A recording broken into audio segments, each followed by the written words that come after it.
ng Yeah, DC and when it ngayon. comes to to moment, siguro for the edit sake na lang din kasi yung masasabi kong signature James Gunn moment or scene doon is yung kay Mr. Terrific. Yung Hmm, nag-flex siya nung gadgets niya, ang daming tinamaan na mga enemies around kasi multiple enemies eh. Tapos I would say na signature style kasi nung sa Guardians of the Galaxy, yung scene naman ni Yondu doon Yondu. na yung parang stick niya, yung Oo. lumilipad, 'di ba marami ding alien na tinamaan.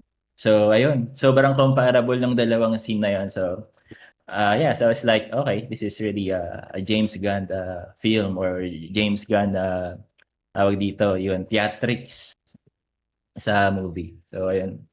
Isa 'yun sa mga favorite na characters ko do'n sa Superman, si Mr. Terrific.